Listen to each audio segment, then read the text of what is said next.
ಮೂಲಕ ಈ ವೇದಿಕೆ ಕಾರ್ಯಕ್ರಮಕ್ಕೆ ಚಾಲನೆಯನ್ನು ಕೊಡಬೇಕು ಅಂತ ಹೇಳಿ ವಿನಂತಿ ಮಾಡ್ತೇನೆ. ಸದ್ಗಮಯ ತಮಸೋಮ ಜ್ಯೋತಿರ್ಗಮಯ ಪತ್ರಿಜಿಯವರು ಜ್ಯೋತಿ ಸ್ವರೂಪದಲ್ಲಿ ನಮ್ಮೆಲ್ಲರಿಗೂ ಕೂಡ ಮಾರ್ಗದರ್ಶನವನ್ನು ಮಾಡ್ತಾ ಇದ್ದಾರೆ. ಇದು ನಮ್ಮ ನಂಬಿಕೆ ಅಷ್ಟೇ ಅಲ್ಲ, ನಾನು ದೃಢವಾಗಿ ಹೇಳ್ತೇನೆ. ಕೇವಲ ನಂಬೋದರಿಂದ ಪ್ರಯೋಜನ ಇಲ್ಲ ಅಂಥೇಳಿ ನಮ್ಮ ಗುರುಗಳು ಪ್ರತಿಯೊಬ್ಬರೂ ಕೂಡ ಸ್ಪಿರಿಚುವಲ್ ಸೈಂಟಿಸ್ಟ್ಗಳಾಗಬೇಕು, ಅಂದರೆ ಆಧ್ಯಾತ್ಮಿಕ ವಿಜ್ಞಾನಿಗಳಾಗಬೇಕು ಅಂಥೇಳಿ ಮೌಢ್ಯವನ್ನು ಅವರು ಬಹಳಷ್ಟು ವಿರೋಧಿಸ್ತಾ ಇದ್ರು. ಎಲ್ಲರೂ ಕೂಡ ವೈಜ್ಞಾನಿಕವಾಗಿ ವಿಷಯ ತಿಳ್ಕೊಳ್ಬೇಕು, ಅದೇ ನಿಜವಾದ ಜ್ಞಾನ.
ಮುಖ್ಯವಾಗಿ ಇಂತಹ ಒಂದು ಮಹಾ ವಿಶ್ವ ಕಲ್ಯಾಣ ಕಾರ್ಯಕ್ಕೆ ತಮ್ಮ ಎಲ್ಲ ಕೆಲಸಗಳನ್ನು ಅಂದರೆ ಎಲ್ಲ ಕಾರ್ಯಕ್ರಮಗಳನ್ನು ಬದಿಗೊತ್ತಿ ಪಾಮರಳಾದ ನನ್ನ ಒಂದೇ ಒಂದು ಸಣ್ಣ ಕರೆಗೆ ಹೋಗೊಟ್ಟು ಗೌರಿಗತೆಯಿಂದ ಇಲ್ಲಿಯ ತನಕ ಬಂದಿರತಕ್ಕಂಥ ನನ್ನ ಮತ್ತೊಬ್ಬ ಆರಾಧ್ಯ, ಯಾಕಂದರೆ ನಾನು ನೆಕ್ಸ್ಟ್ ಪತ್ರಿಜಿಯವ್ರನ್ನ ವಿನಯ್ ಗುರುಜಿಯವರಲ್ಲಿ ಕಾಣ್ತಾ ಇದ್ದೇನೆ, ಅದು ಅವರಿಗೂ ಗೊತ್ತು ಹೇಳ್ತೀನಿ.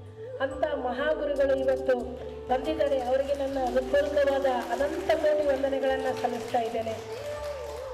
ಹಾಗೆ ನಮ್ಮ ಇಲ್ಲಿಯ ಸ್ವಾಮೀಜಿಯವರಾದಂಥ ನಮ್ಮ ಈ ಒಂದು 11 ದಿವಸಗಳ ಈ ಒಂದು ಏನು ವಿಶ್ವ ಕಲ್ಯಾಣ ಕಾರ್ಯಕ್ರಮ ಇದೆ, ಮಹಾಕರುಣ ಜನಜಾಗೃತಿ ಸಸ್ಯಾಹಾರ ಜಾಥಾಕ್ಕೆ ನಮ್ಮ ಚಿಕ್ಕ ಒಂದೇ ಒಂದು ವಿನಂತಿಗೆ ನವೆಂಬರ್ 1 ಮತ್ತು 2ರಂದು ನಮ್ಮ ಪೂಜ್ಯ ಗುರುಗಳು ಆದಿಚುಂಚನಗಿರಿ ಸ್ವಾಮೀಜಿಯವರು ಆಗಲಿ ತಗೊಂಡ್ರಮ್ಮ ಮಾಡಿಕೊಂಡ್ರಂತ ಅವರ ಒಂದು ವಿಜಯ ಸಮುದಾಯ ಭವನವನ್ನು ನಮಗೆ ಒಂದೇ ಕರೆಗೆ ಅವರು ಕೊಟ್ಟಿದ್ದಾರೆ.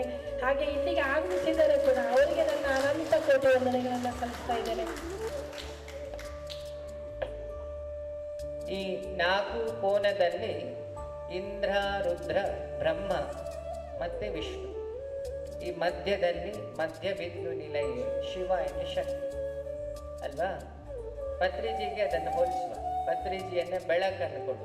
ಬೆಳಕಿಗೆ ಹುಟ್ಟು ಇಲ್ಲ, ಸಾವು ಇಲ್ಲ, ಅದಕ್ಕೆ ಯಾವಾಗಲೂ ಹುಟ್ಟುದ ಹಬ್ಬವೇ. 77 ಇಲ್ಲ, ಅದು ಸೃಷ್ಟಿ ಇರೋ ತನಕ ಹುಟ್ಟು ಹಬ್ಬವೇ.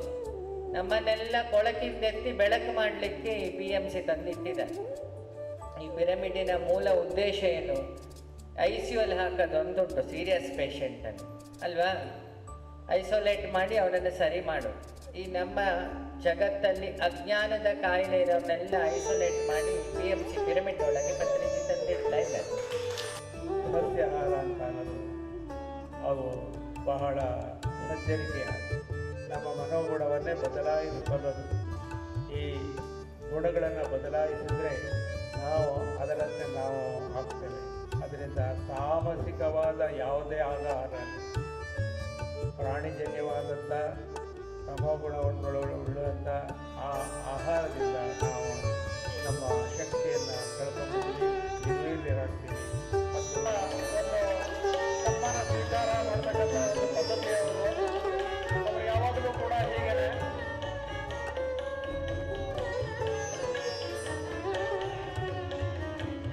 ಏನು ಸಂಕೇತ ಅಂತಂದ್ರೆ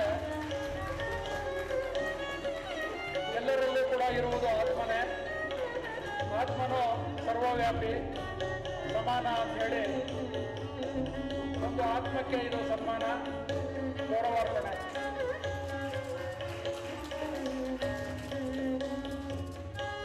ಪನ್ನೀರನ್ನು ಸಿಂಪಡಿಸಿ ಅವರಿಗೆ ಶಾಲನ್ನು ಹೊದಿಸಿ, ಇದು ನಮ್ಮ ಗುರುಗಳು ನಮಗೆ ಹೇಳಿಕೊಟ್ಟಿರ್ತಕ್ಕಂಥ ಪದ್ಧತಿ. ಪನ್ನೀರಿನ ಮೂಲಕ ಅವಧೂತರು ಈಗ ಸ್ವಾಮೀಜಿಯವರಿಗೆ ಸಿಂಪಡಿಸಿದರು. ಬಹಳ ಸಂತೋಷ.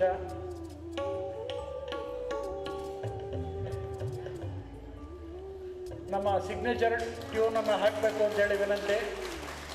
ಸನ್ಮಾನದ ಕಾರ್ಯಕ್ರಮದ ಸಂದರ್ಭದಲ್ಲಿ ನಾವೊಂದು ಸಂಗೀತವನ್ನು ನುಡಿಸ್ತೀವಿ. ಅದು ಕೊಟ್ಟಿಲ್ಲ ಅಂತ ಕಾಣುತ್ತೆ ನಿಮಗೆ. ಅವಾಗಲೇ ನುಡಿಸ್ತಾ ಇದ್ರಲ್ಲ, ಹಾಕಿದ್ರಲ್ಲ ವಿಡಿಯೋ, ಆಡಿಯೋ.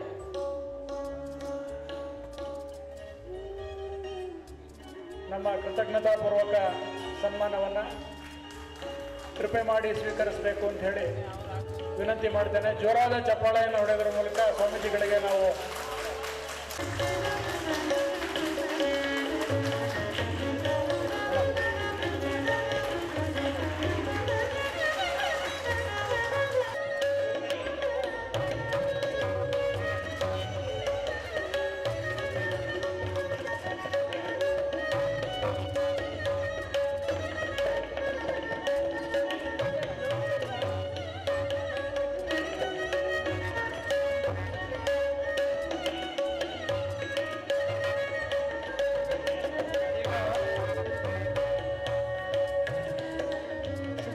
ಮೇಡಮ್ ಅವರು ದಯವಿಟ್ಟು ವೇದಿಕೆ ಮೇಲೆ ಬರಬೇಕು.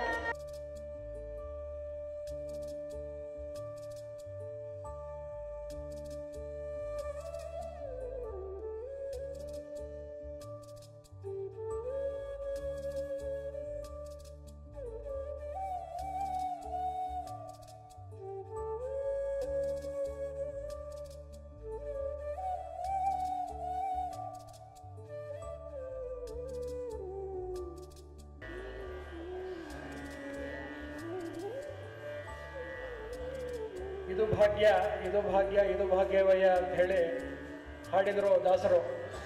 ನಮ್ಮ ಭಾಗ್ಯ ಎಲ್ಲ ಕಲಾವಿದರಿಗೆ, ನಮಗೆ ನೆರವು ನೀಡಿರ್ತಕ್ಕಂಥ ಎಲ್ಲರಿಗೂ ಕೂಡ ಸಹೃದಯರಿಗೆ ಸನ್ಮಾನ ಮಾಡ್ತಕ್ಕಂಥ ಅವಕಾಶ ನಮ್ಮ ಪಾಲಿನದು. ನಮ್ಮ ಪರವಾಗಿ ಗುರುಗಳು ಎಲ್ರಿಗೂ ಕೂಡ ಒಂದು ಸನ್ಮಾನವನ್ನು ಮಾಡ್ತಾ ಇದ್ದಾರೆ.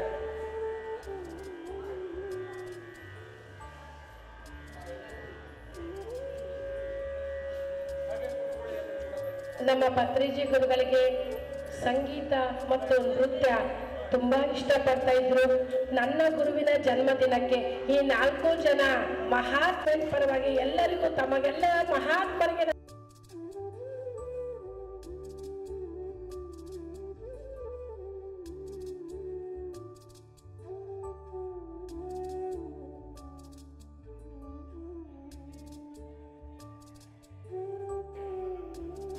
One more.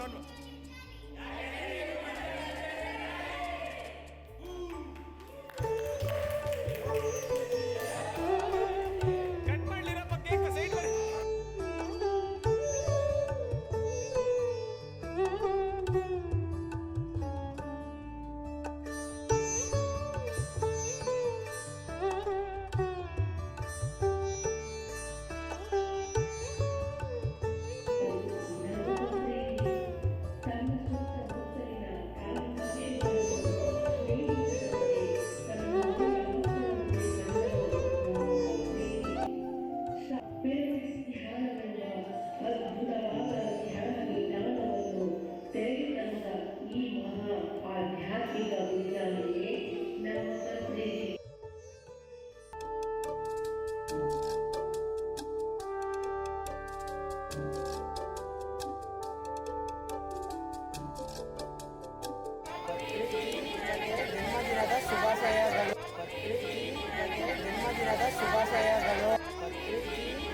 ಜನ್ಮದಿನದ ಶುಭಾಶಯಗಳು.